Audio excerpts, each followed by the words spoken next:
seems to be forming more cohesive fire. It looks like it's actually picking up lava and rock and tries to smash you with it. And it manages to hit you quite hard. Very hard, actually.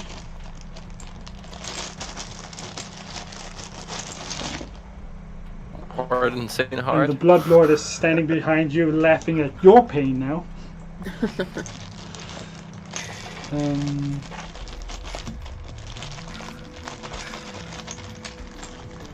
Well, no problem. So do I. I only laugh at my own pain.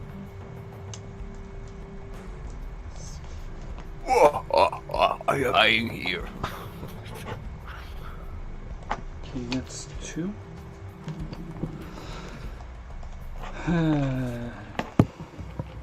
That's does not bode well for you. Well, we The- did say that someone would die, right? That's the statistic. Yeah, throughout Yeah, the it's campaign, literally they've got in episode 1. Yeah, I'm just saying that we didn't specify. Maybe there'll be when. some divine intervention to make sure that we doesn't die in the first episode, maybe second episode.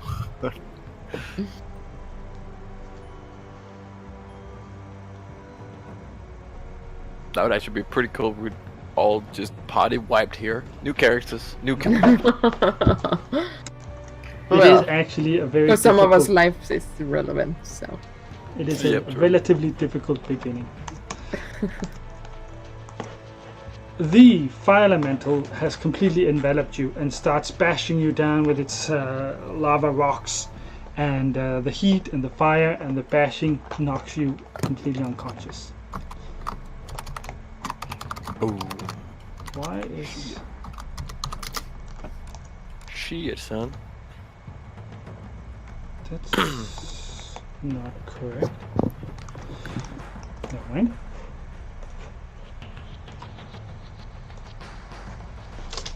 We then have Harmony.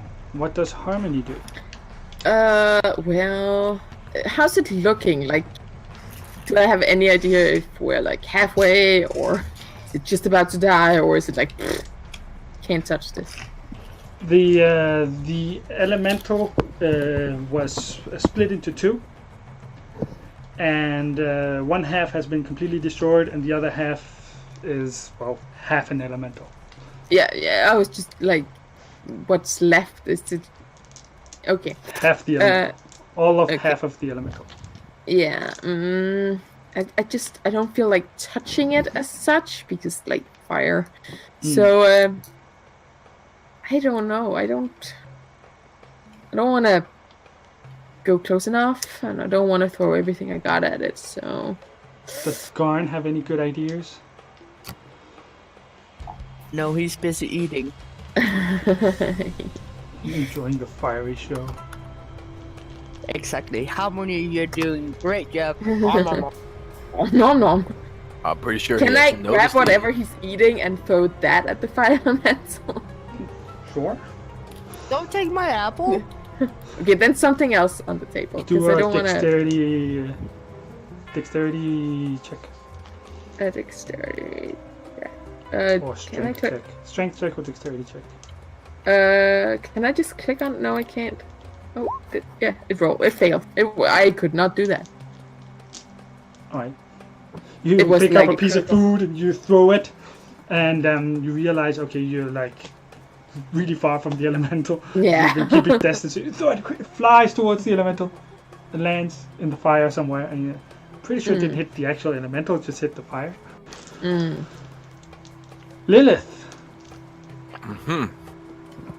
Lil's just gonna keep going backwards, to like out of range.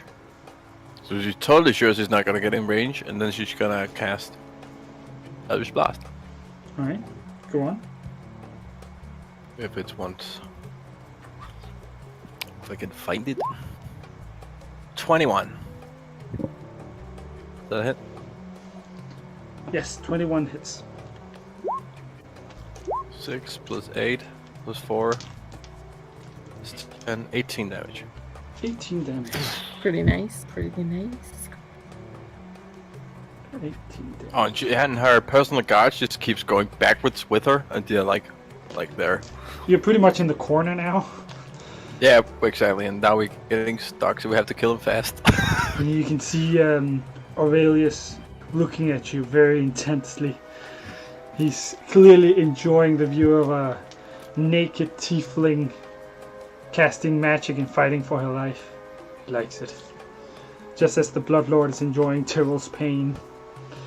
Sick bastards. Yep. Tyril, can you do roll a save, death save, please? Sure. I fail. Oh, that's one fail. Oh, this is stressing me out, not Harmony, but me just me. The elemental turns towards the tieflings and moves through the fires and the hall. Reaches and is about to reach the tieflings, but doesn't get to deal any damage this round.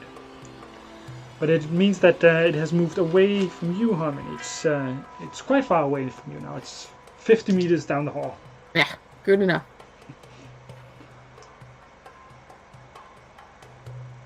Do you wish to engage it, or do you want to keep your distance?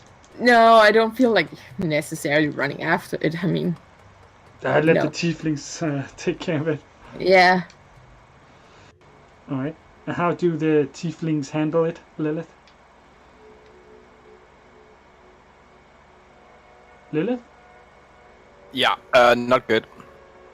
But it's my turn, right? Yeah. It's the tieflings' Okay. turn, yes. Well, It's the tiefling's turn. Well, the tiefling's just back in the corner, and now she just pulls her arms out, and she just does this, and then demons rise up from the ground. She's gonna cast Summon as demons. I'll Alright. need my 6. 2 seconds. I roll a 5. 5. So what is it you summon? 4 demons of challenge rating 1/2. No, sorry, 8 demons of challenge rating 1/4 or lower. So a quarter. DM or chooses lower. the demons, Quarter. and you. Yeah, well, I summon them around these elementals. So that these devils, they flank the elemental with the tieflings. Well, actually, I summon them right behind the elementals. Pretty long range, 60 feet range. So just cast them right behind them, so they're gonna attack and draw attention to the. Yeah, so you got the tieflings on one side and the devils on the other side. Exactly, and the elemental in the between range. Yeah. Yeah.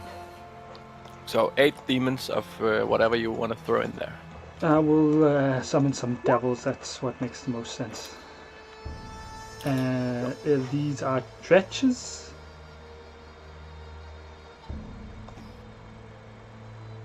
What is? No, that's demons. This. A quarter or lower. Lemures. Oh, man, that's so nasty. Oh, You wanna roll for have your to roll tieflings? initiative for him. No, you don't have to roll initiative for them. It Do you says want to in the roll for your tieflings? My tieflings. All right. Was the pluses anything? I don't know. What are they? Guards? Soldiers? Guards? Actually, yeah, guards. Alright. You roll But they're not like militia, city guard, kind of. They're like a little bit above that. yeah. Maybe Roll how many devils did you summon? 8? 8. 8? Alright, roll 10 attacks. They have +3, all of them. +3. Yeah.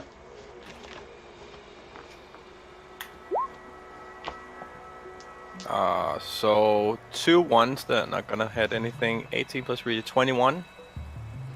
8, 13, 16, 9, 20, 15, and 11. Alright, and the 2 first, that was the ones. Yeah, 2 ones. So the tieflings are more defending you than attacking the devil. But That's the elemental, sorry. But Yeah, behind that's the the joke. elemental, you all see that from the fires and from the lava, you see these blobs of flesh start to bubble up, and they take form. You see an arm comes up, and then a head, and these blobs of flesh starts crawling towards the elemental. Some of them even start grabbing the elemental as they form, and they deal 5d4 damage. So roll 5d4 damage.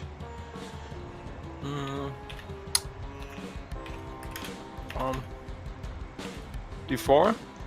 5d4. 17. Alright. I think I hope these devils who might be resistant to, or They Even are though vulnerable. devils are immune to fire. that was what I was hoping. That's why the Arc They could Devils tank. really don't care about what's going on. But you've summoned 8 lemures to help you fight them. Till, can you roll a death save, please? Way. A success. That's a No, that's a critical 20. success. That's Critical a crit. success. Very nice. The gods are in your favor. The RG gods. True. How about Garn and Harmony? Is there anything you two want to do? You can see that the elf is still moving. Seems to be alive. He's no longer on fire. You believe the Blood Lord has been extinguishing his followers' flames. You know, he knows that elves are flammable, so he's like, Nah. stop burning my toy. It's boring. Too less to the. I don't know what to do. I mean, I know like outgame, someone could use a little attention maybe. I know. But Not that, necessarily. Everybody's alive and well. yeah, Out but game. I'm good. I'm good. and I don't have healing. That's not my thing. That's not what I do. Oh, I You're don't not know. No, that kind of bard. Yeah, I'm not that kind of bard. So, but just going back to doing whatever we were doing, seeing what's gonna happen now. I mean, we still kind of got invited to a party where the host didn't show up. So, Oh no, he's fashionably. Oh no, he's actually not attending the feast. He's not attending the feast. You have an audience with him after the feast. which If seems we to go survive. on forever. It is a very long feast, yes. Tyrrell, with a critical success, you have 1 hit point. Is that correct? That's correct. That's correct. So let me rectify that. So you That was a have. really, really nice critical. You were like, oh man, that's once failed death save, and then like, okay, I just crit it. Never mind. Well, actually, it's 2 because I was on fire the first time, so Yeah, that's early. it was live or die. No, not really. But it was the sense I wanted to give you. Okay. The demon lord behind you wasn't gonna simply let you die. He does have an interest in keeping you alive. For as long as Um, possible. 2 HP. Well, at least for episode 1, he has an interest in keeping you alive. Fair enough. But you do have 1 hit point. Alright. And Lilith, what do you do? Well, by the way, I just wanted to make sure that I made a circle around me and my comrades so that we don't get attacked by it. You Let's go are down, we standing don't in the get corner of this dwarven hall. You Yeah. have 2 tieflings in front of you protecting you from the fire elemental, Mm-hmm. which is surrounded by these lemure devils, these blobs of flesh that are. When certain people who have not been very nice in their lives, they die, they end up in hell. And some of these souls are then harvested by devils and transformed into these blobs of flesh of these mindless creatures to fight in an eternal war, which you've just Delicious. summoned them to. And when they die, they return to hell. So what do you do, Lilith? Well, she's just gonna, like, she's just checking that the circles you made is cool, because you haven't really done this before. So I guess, okay, it's fine. And then she's just gonna cast Eldritch Blast Alright, once again. 24. that's good enough. 11. Oh, holy shit. 25 to 29 damage. 29 damage. Yeah, that was max damage. Alright. Almost.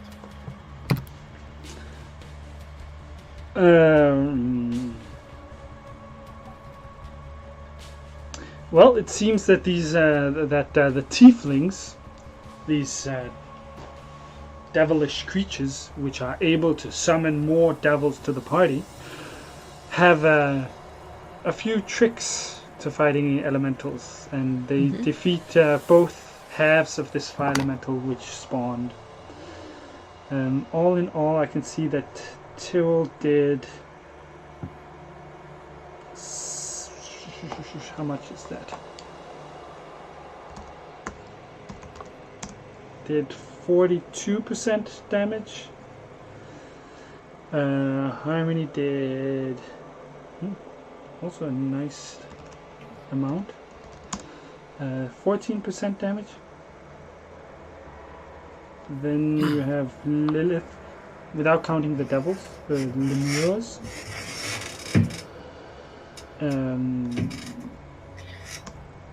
You took them down, but you did 38% damage. So the elf actually did most damage, and also took the most damage. That double blight, that was pretty sick. A lot of damage. Alright.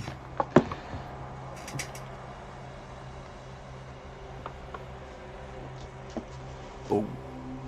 The blood, not the blood lord. Aurelius applauds you, Lilith, and while he applauds you, he dismisses the lemures, and they start crawling back into the lava and back to hell. The fire slowly subsides. The lava turns to rock. You can see the blood lord, this archdevil with large bat wings and a skull instead of a head. Nero, the blood lord. He is tending to his elven follower, which is has been severely damaged. And I'm wondering how much he can actually do to help you, Tyrrell. Doesn't care. It's just a flesh wound. No problem. It's just I love the You've got the two representatives from the Bugbear clan who are enjoying the feast, enjoying the show. Apparently you're entertained. Go on.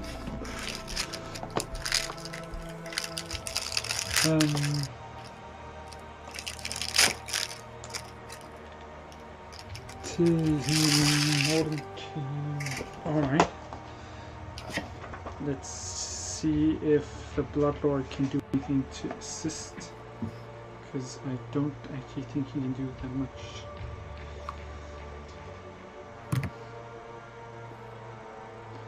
No, he's more about a nasty fella.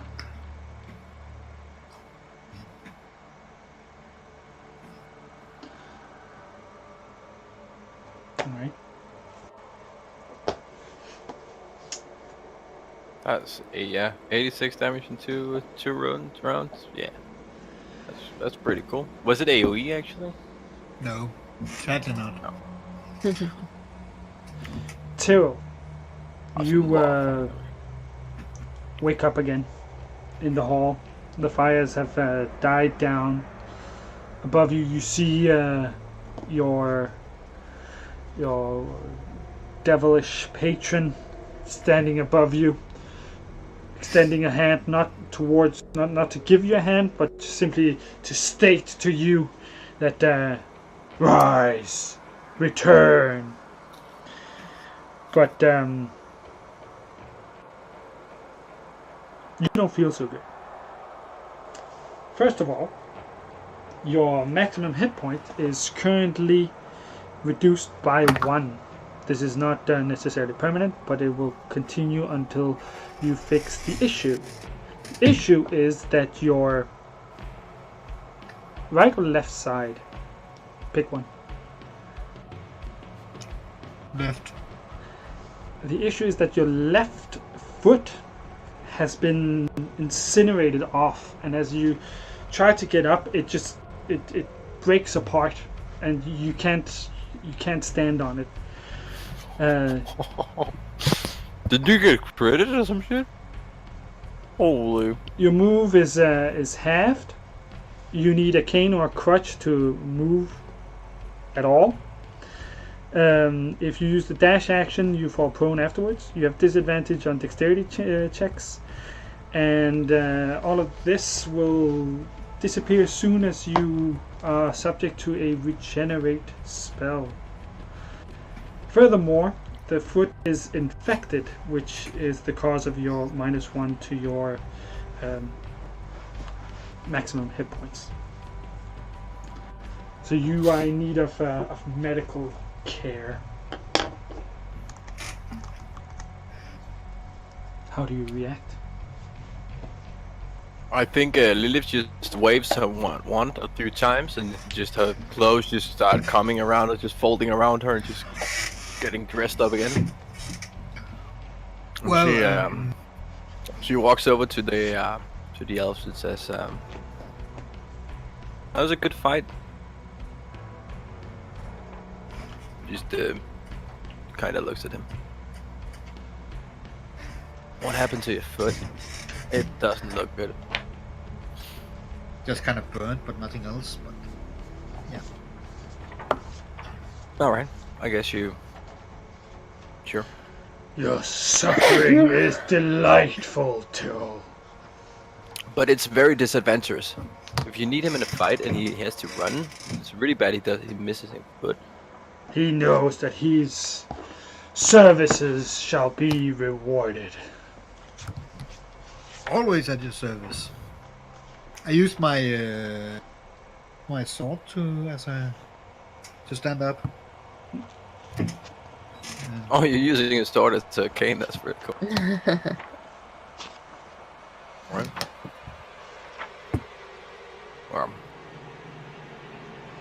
Do I have anything I could give you as a cane? Really don't know what to say. Nope. I'm not gonna hand you my wand and my staff, so. Well, no Nope. problem. Don't ask for anything this time. Actually, don't have shit. She came up.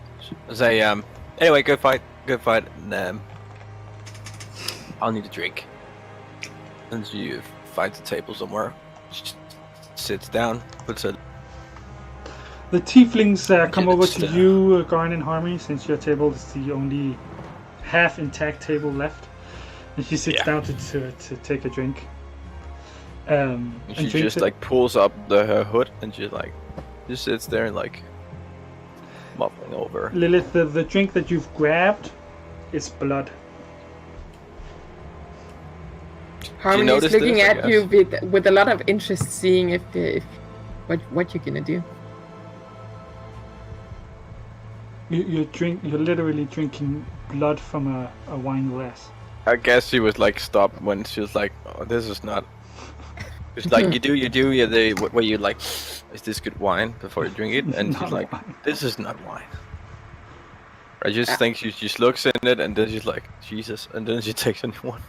Hopes there's not blood in that one. Starts checking the different glasses. Here's something I can drink. Yeah, exactly, pretty much. Whatever. She just sits and just drinks it. A large woman enters the hall from what you would deem is from deeper within the castle, the hold. The woman is also a devil. She's 3 meters tall, She has large wings. She's extremely beautiful. And you notice the other angels of death. They look at her, and Lilith, you recognize her as Medusa. Lilith instantly just gets up and bows. The woman walks up to the three of you and says, Garn, chieftain of the bugbears, Harmony, ambassador of Daedaloth, and Lilith, overwizard of the Arcane Brotherhood. The Grandsire Alduin Arcane is ready for your audience. Please follow me. Lilith just instantly gets up and Yeah, I get up. Like, and she just turns around. impatiently. Ask is she again she asks her guard if she's looking okay. Am I looking okay? Am I fine? Yeah, I'm good. Okay, cool. She spots off. Yeah. Wait.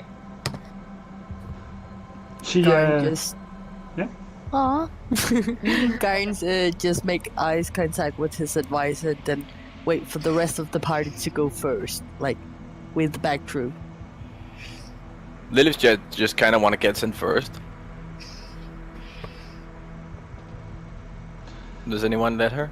Your both Garn and Lilith indicated that your advisor and your guard should stay here. Oh, never mind. Then she's Oh. just like, leave me. She walks off. Be gone. And Till is also left behind, left with Nero the Bloodlord, and some of the succubi that are re-entering the hall, who are going to tend to his wounds. Always a Very good thing nice. to have succubi tend to your wounds. It's not the worst thing if you're like into that kind of thing. Take it. As you walk with Medusa, she explains to you the Grandsire is happy that you have accepted his invitation. I see that the Red Dragon hasn't sent any of his representatives. He was here. He was nearly assassinated by some elemental. And they kind of fled. Yes, you may have noticed that elemental activity has increased. Earthquakes they have can't- become more frequent. On the surface, there are much flooding. There's something about water coming in. I don't know. It doesn't happen down here. No. Forest Tides, I fires are also becoming more and more normal. And great storms, also a surface thing. On the surface, this is all happening on the surface. The earthquakes affect us as well. That's true. We have noticed those. These are all signs that the elementals are getting through the world portal and threatening this world. Something which Alduin had, which the Grandsire had foreseen decades ago, and unfortunately failed to stop. Yes. Extremely unfortunate and stupid elves for stopping the plan.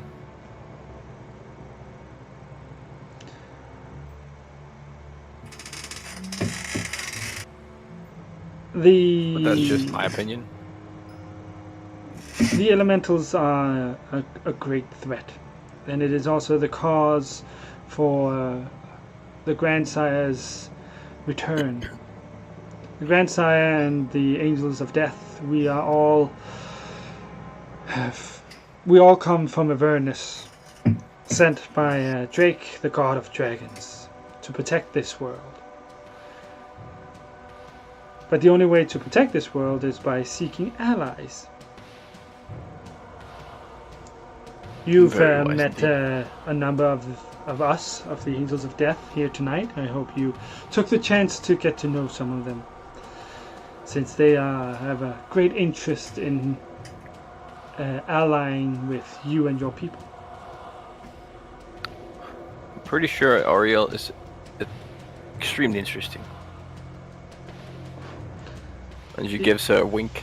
Yes, the High Judge is Special. an interesting person. Very true.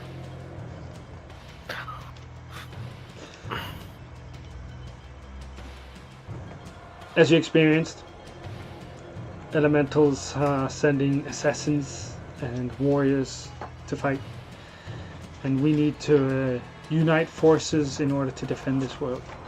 That is what the Grandsire wishes to speak with you about, to unite the various nations into a singular force that can stand against an elemental invasion. I must admit that the whole elementals inside this castle is extremely disturbing.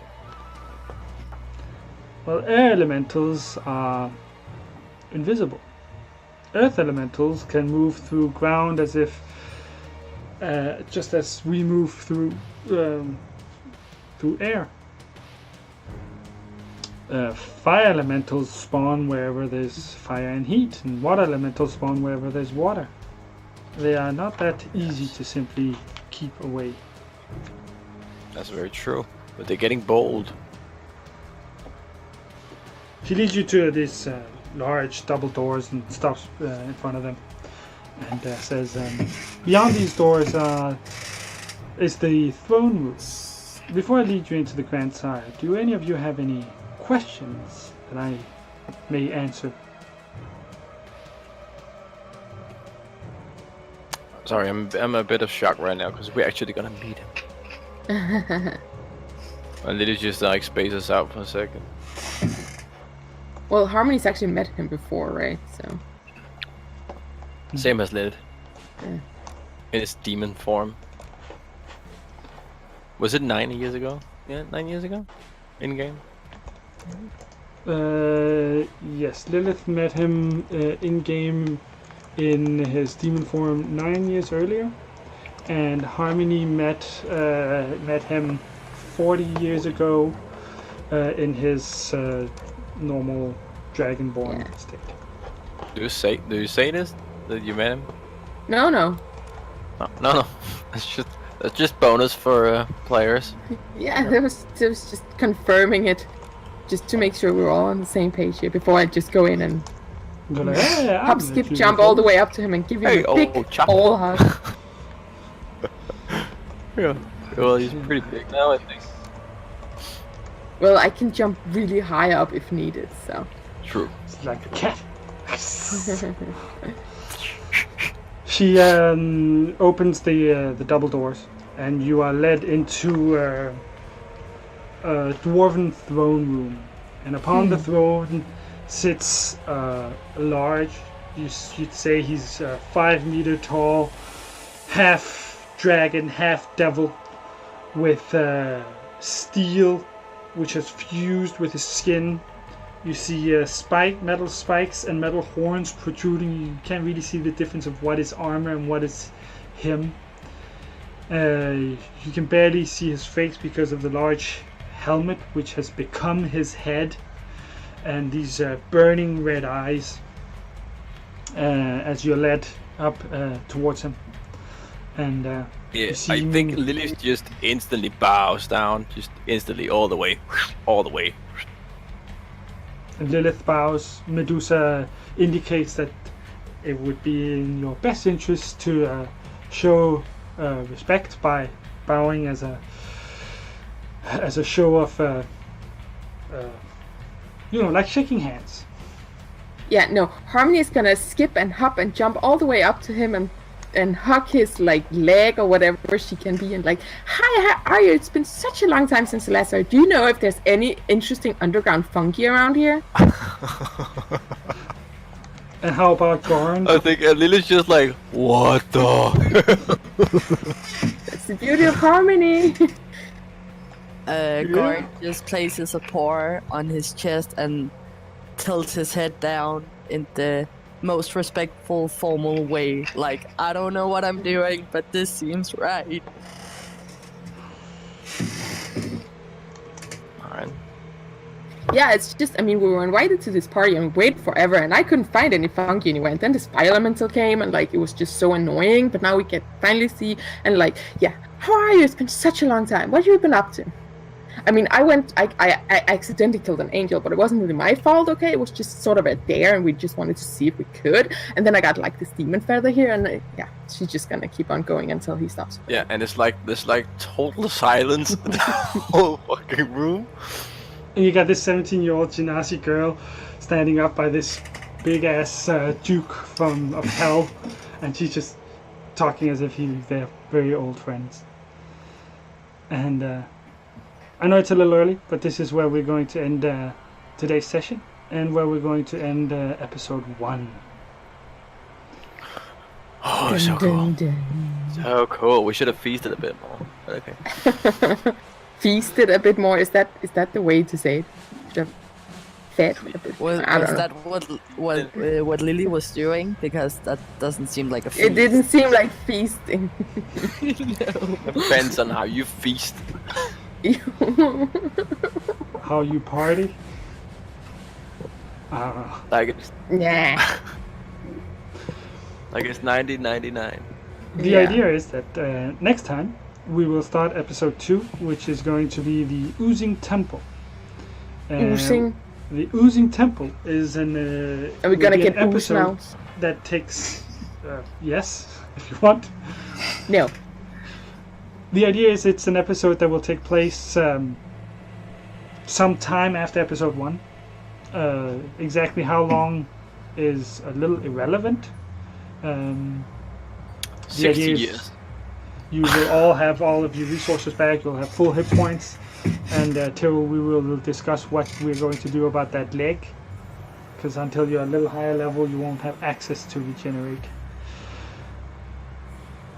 And yeah, it'll be an episode that doesn't really have an explanation of where you're traveling from or where you're traveling to, but during one of your journeys together, something happens and you end up within the Oozing Temple, which is going to be the main plot of episode 2. Ooh. This episode was more of an introductory episode to introduce the Angels of Death, the Elementals, and you characters. Very cool. I'm excited. So this was more of a social with a little bit of combat. Next will be more exploration with a little bit of combat. And we'll see how that develops. Alright. Do any of you have any questions so far? Or Is there any interesting underground funky around here? Yes, lots. She didn't get the answer from Arnold. Yeah, Lots. I mean, like, And if any of our viewers out there have any questions, also let us know. Concerning your fungi, there is plenty of interesting fungus.